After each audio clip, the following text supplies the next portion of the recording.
Well, the first time I started working for George Wein was in the spring of 1990. I had worked at the Blue Note Jazz Club for a bit before then in Blues Alley in DC, and my first job there was to be the box office ticket manager from JVC New York, and then things just escalated from there. And the experience of booking the artists for me has been a very interesting evolution, because I did it in the early 90s a little bit here and there, and then really got much more into it in 1999 when George's senior talent director, Marie St. Louis, passed away. I then became that person for George, and from 99 to 2007 booked all of the bands that played here at Newport and Saratoga, New York, and many other festivals. And it's a very interesting experience because agents and artists and managers all behave very differently in terms of how they feel about bookings.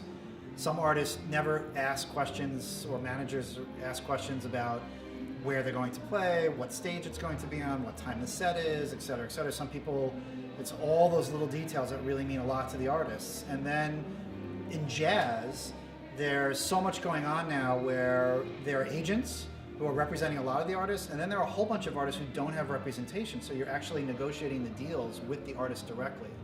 And all of the talent buying, if you will, is very different based on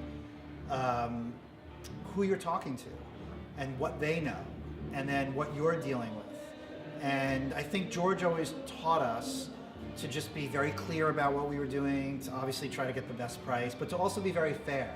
We've never, I don't think, ever tried to take one over on get one over on an artist, or take somebody to the cleaners or something. It's just not what he has ever done, and it's certainly not what I do, because we're a community of people, and we are constantly working with artists and their representatives over and over and over again. So I think to be above board and to be understanding of what that means is an important thing, because it's never a one-shot deal. You're not just like booking an artist, trying to make as much money as you can, and then never working with them again. It's just not what we do. And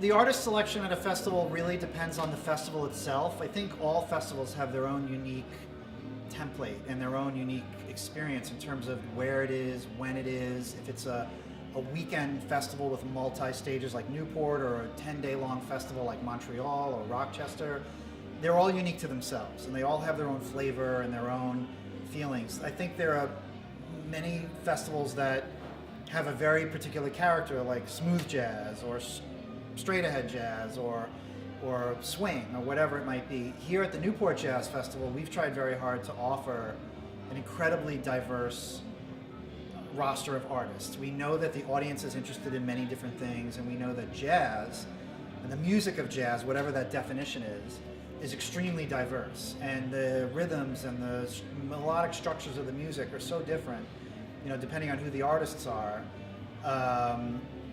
It's just, we have to celebrate that. Here in Newport, we've tried very hard over the last few years particularly to celebrate jazz in all of its different styles and really focus on what we understand jazz to be. We've stayed a bit away from funk, we've stayed a bit away from soul, we've stayed a bit away from crossover music. Years ago, back in the 80s and 90s, we did a lot of that.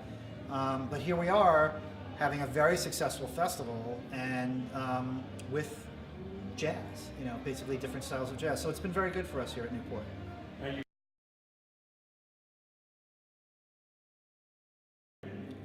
Well, the booking process for the Newport Jazz Festival actually takes place before the prior one even starts. So George and I, have been talking about the 60th anniversary festival throughout this past spring and into this summer, where we are going to actually meet on Thursday to really dig into things and try to get a hold of some artists and some, different thoughts that we have, to see if we can pencil in some things at least. And we will start booking the artists in late August and September to lock in as many of them as we can, as quickly as we can, for a few reasons. Number one, they're all very busy, and particularly some of the bigger name headliners that we may want are all very busy. A lot of the festivals and performing arts centers are booking earlier and earlier because they're putting tickets on sale much earlier. And it also allows us some calm.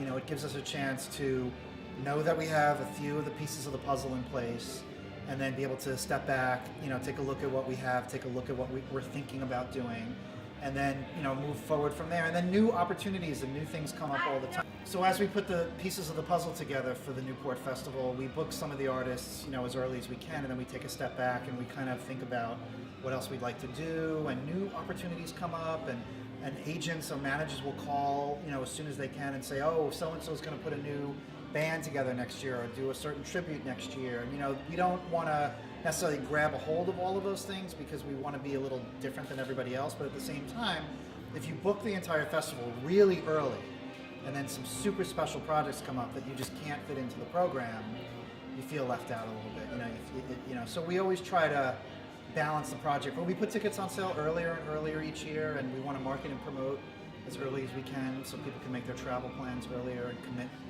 to coming to Newport. So that's kind of how it works out.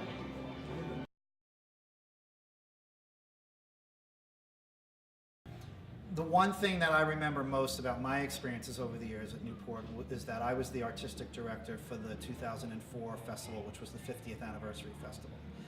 And we did an incredible, magical weekend of music here, and it opened with Dave Brubeck doing his Gates of Justice concert, which was a grand masterwork of jazz and classical music, a story about the Jewish and African American relationship in the 60s. Iola, his wife, had written a lot of the words for it, and we presented it on the Thursday night, I think, before the festival started at a high school here in Rhode Island. There was no air conditioning, it was boiling hot, it was completely packed, and it was phenomenal.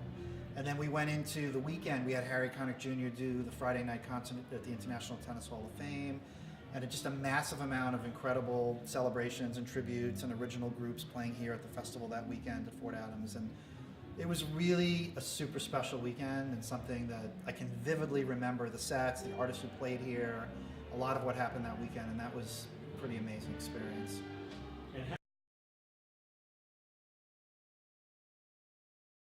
So in 2014, we're producing a tour called Newport Jazz Festival Now 60.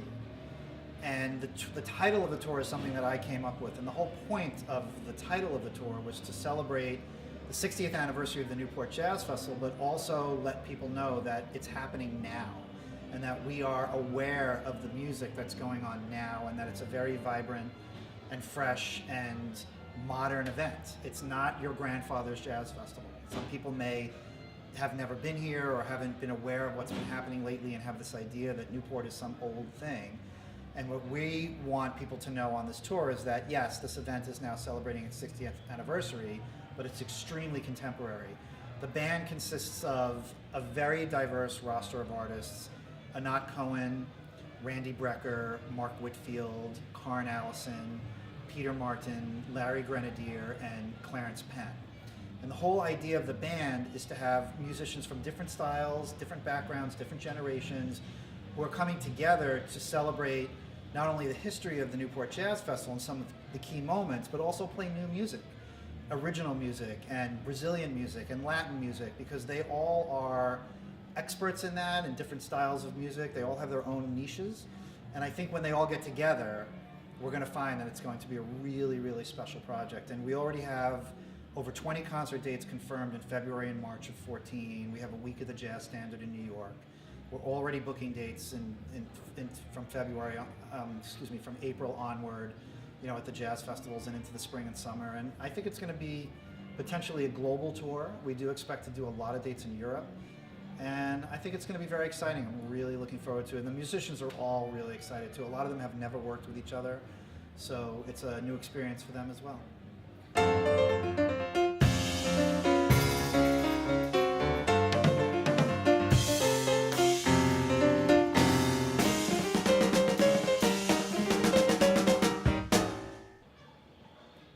I would just like to tell everyone that if you are thinking about checking out a jazz festival next summer, the Newport Jazz Festival's 60th anniversary celebration will be taking place during the first weekend in August of 2014.